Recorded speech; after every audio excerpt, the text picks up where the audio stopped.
It was a bright Thursday morning at Jefferson Middle School. Sunlight poured across the courtyard, carried by a soft breeze. The bell for first period rang out, like any other day, and with it came a tidal wave of students spilling out from the yellow school buses. There were laughter-filled shouts, the rhythmic thud of sneakers against cracked concrete, bouncing backpacks, and eyes scanning the crowd in search of familiar faces. But off to the side, near the flagpole, a single girl sat quietly, almost invisible in the rush of morning energy. Her name was Layla, 13 years old, soft face, deep, gentle eyes, and the wheelchair that had been with her since she could remember. Born with spina bifida, Layla had never known what it felt like to walk, but that had never stolen her smile. She was bright, soft-spoken, and always carried a quiet calm, her own world of peace in the middle of so much noise. But that peace was shattered that very morning. Bryce, 8th grade, tall, cocky, with the kind of swagger that came from having a last name etched on the gym wall. Flanked by his two sidekicks, Hunter and Mike, he strutted straight toward Layla as she tried to wheel herself up the small incline to the front door. No warning. Hunter bent down and tapped her wheel. "Add some rockets. Might actually get you there faster," he snorted. Layla stayed silent. But Bryce didn't stop. He stepped forward, grabbed the handles of her wheelchair, and shoved it backward. The chair tipped. Layla hit the cold pavement, hard. The thud echoed like thunder. For a moment, the whole courtyard froze, an eerie silence. Then came the laughter, muted giggles behind cupped hands. A few kids looked away. But no one, not one person, stepped forward. Layla lay there, not crying, not screaming, just staring up at the sky, whispering something only she could hear. And then, a shadow stepped forward. The girl lying on that sunlit pavement was Layla Thompson, 13 years old, small-framed, with thin arms always gripping the wheels of her chair, like they were the reins of freedom. Since the day she was born, Layla had never known the feeling of standing on her own 2 feet, but she had learned to hold herself upright in other ways, with intellect, with patience, and with a dignity that never begged for pity. She was the kind of student teachers respected, the kind classmates silently admired, but few dared to approach, because Layla never asked for attention. She existed like a distant star, quiet, steady, but never fading. And then, in the stunned silence that followed the fall, a single footstep broke through the stillness. Zuri James. She wasn't popular. She didn't top the honor roll. No cliques, no spotlight. But inside, Zuri burned a slow, fierce fire, the kind you didn't notice until you stepped too close. Dark brown skin, cornrows tight to her scalp, eyes unwavering. A voice low and solid. Zuri didn't need to be loud to be known. She stepped through the crowd, unrushed, unshaken. Kneeling beside Layla, she reached out. Not with pity, but with a question, unspoken but clear in her gaze. "Do you want to get up?" Because she knew. For Layla, pride meant more than scraped skin. And from that moment, a bond was born. Not through promises, not through dramatic declarations, but in one quiet, decisive act, amid dozens of averted eyes. One girl stood up when another had been pushed down. And that is how every revolution begins. Not always with noise, but never with weakness.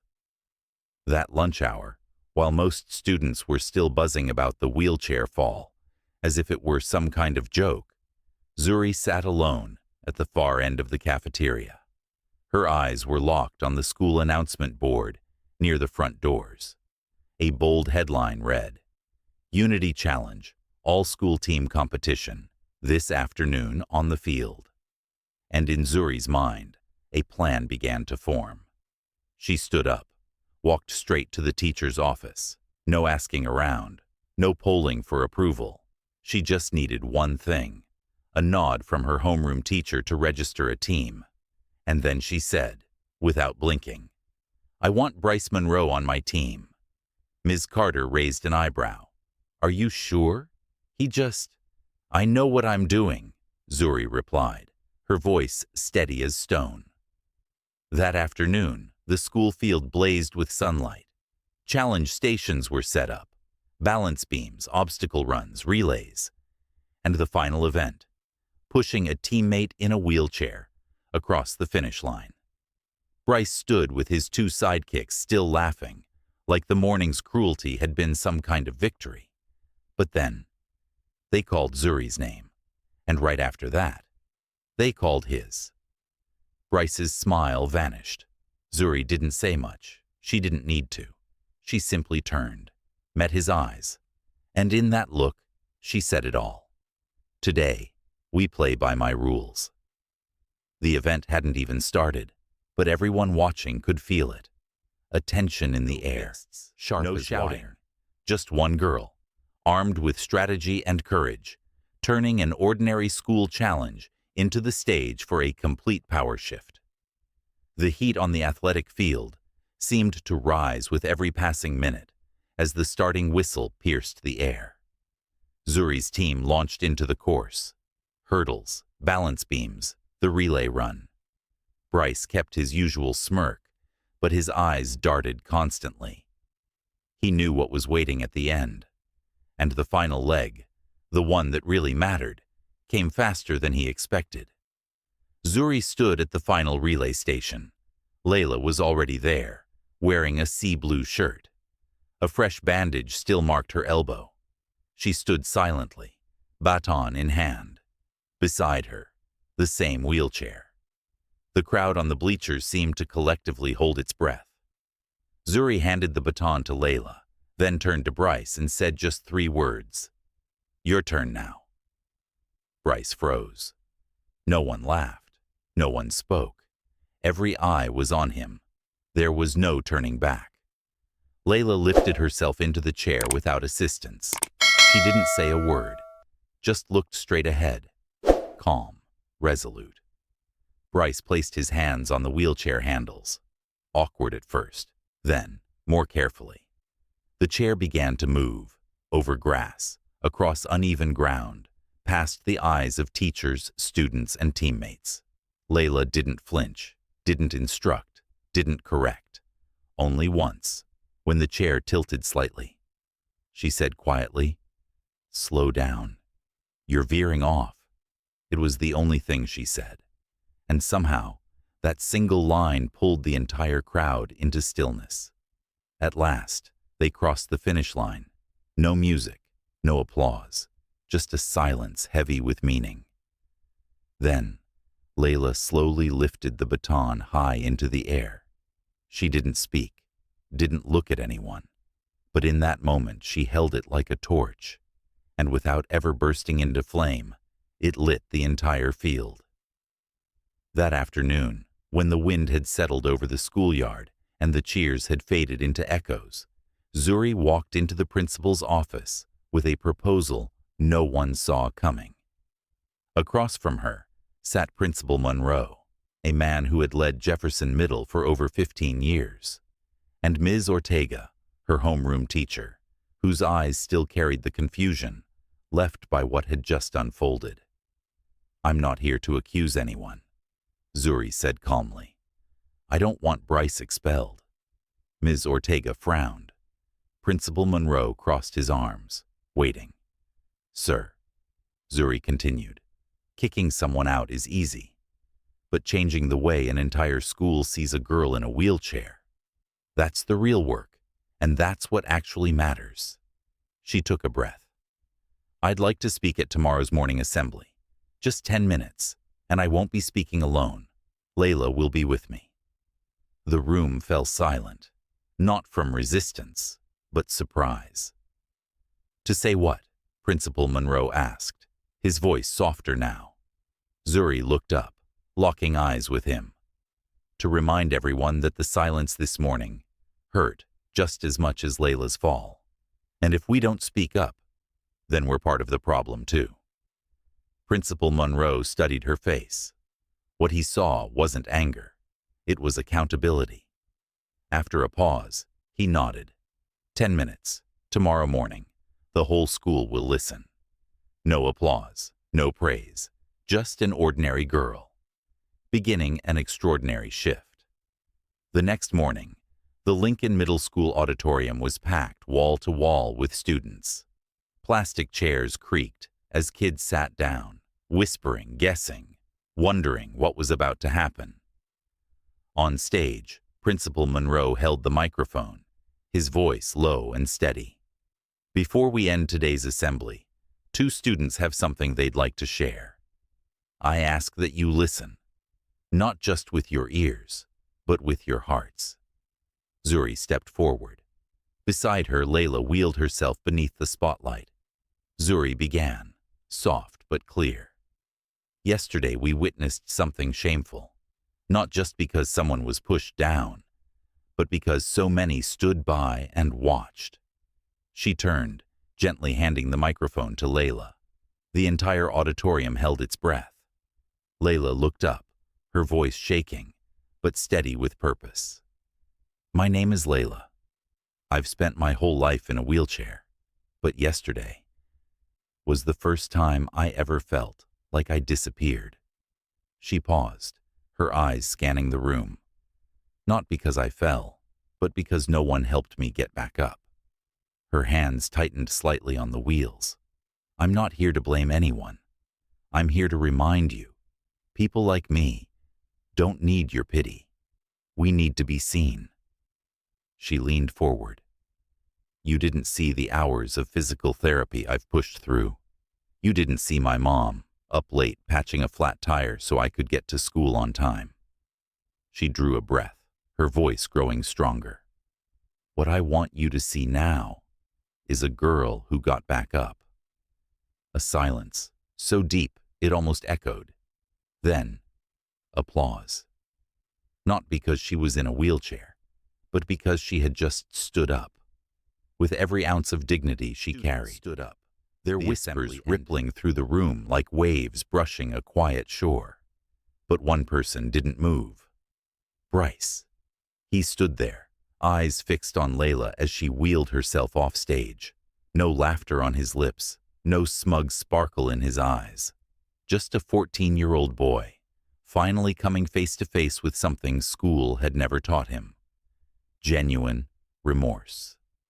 Later that day, near the back hallway behind the library, a quiet corner few students passed, Bryce spotted Layla, crouched over her wheelchair, checking a loose axle on one of the wheels. He walked toward her. Slowly. No sarcastic smirk, no familiar teasing, just a soft, gravelly voice. I didn't mean for things to go that far. Layla didn't turn around. Not because I thought I was right, he continued, but because I never really thought at all. And that's the problem. A pause. Then he crouched down beside her, pointing to the wheel. This axle's loose. If you want, I can fix it. I'm kinda good with stuff like this. Layla looked up. Her eyes weren't forgiving, weren't angry either. They were weighing his words, measuring whether they meant anything. Finally, she gave a slight nod. Then fix it. Bryce pulled off his backpack and unzipped a mini toolkit, something few people knew he always carried for tinkering with his bike. They didn't speak after that. Bryce lowered his head, hands shaking slightly but focused. Layla sat still, the breeze catching a few strands of hair by her ear.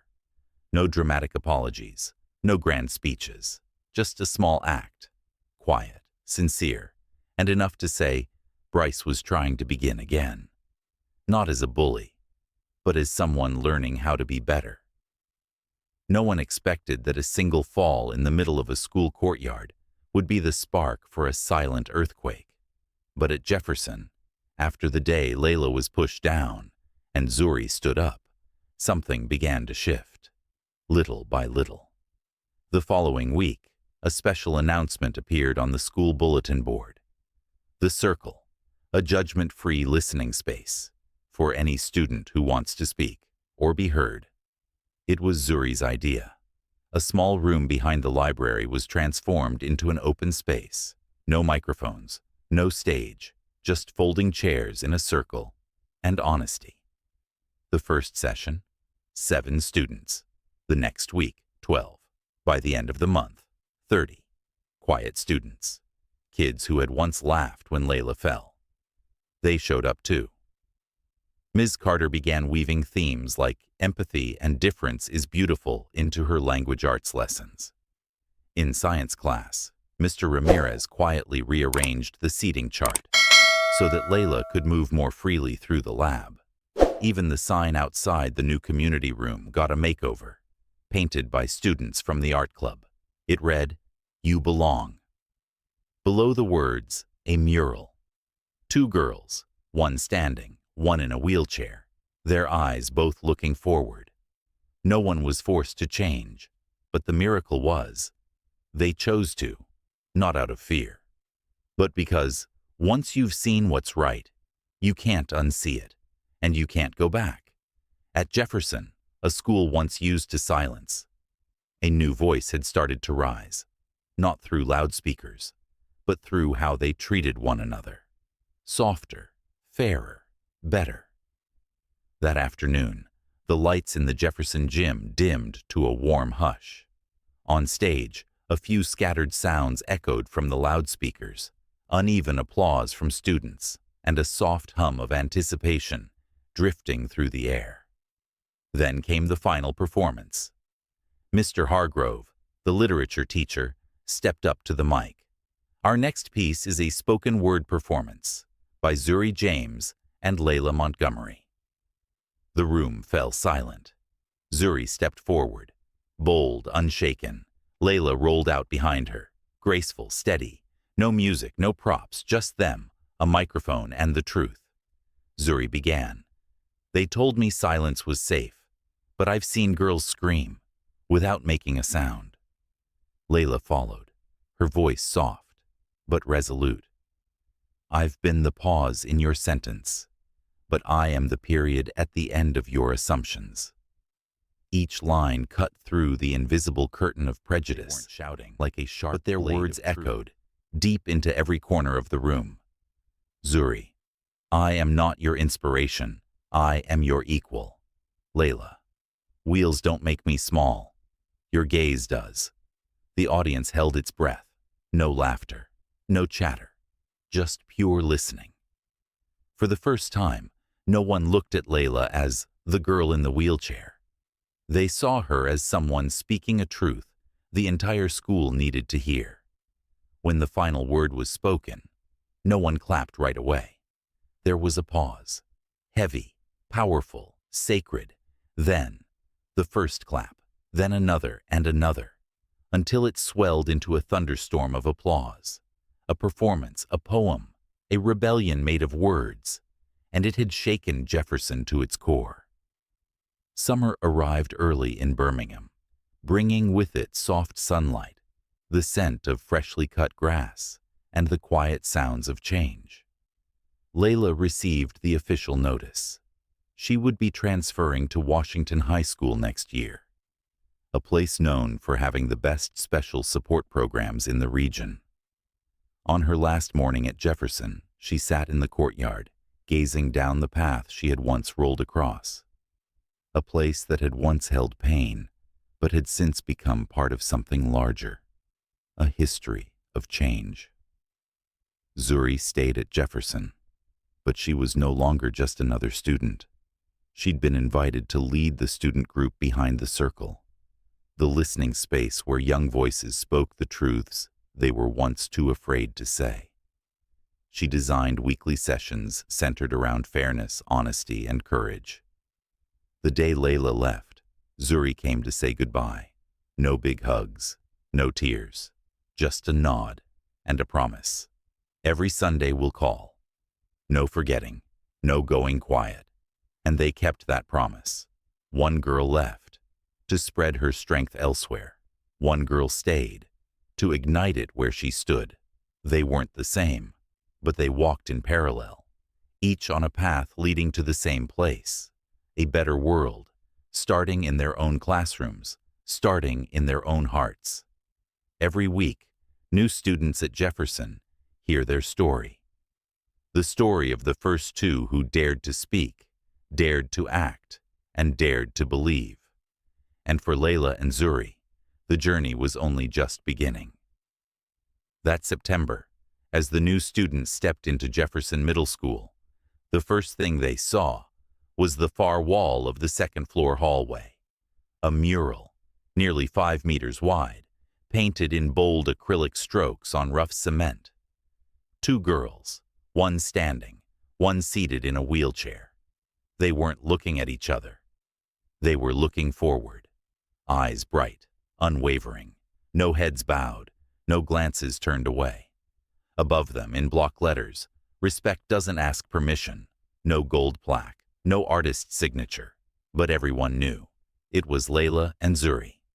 Since that day, their names weren't listed on honor rolls, but they were present in every meaningful conversation, from ethics lessons to school assemblies to quiet teacher lounges. New teachers were encouraged to rewatch the showcase video. New students were told the story. This is where a girl was pushed down and another stood up, not with fists, but with presence. No one called Bryce a bully anymore. Now, he was a committed member of the school's assistive tech repair team. A year later, as Zuri led a student tour past the mural, a quiet voice whispered, "Was the girl in the wheelchair real?" Zuri smiled. She wasn't just real. She taught this entire school what strength looks like. And then she kept walking, leaving behind not just a painted wall, but a living legacy. A silent, unforgettable reminder. Strength doesn't need to shout. Sometimes, it only needs to show up.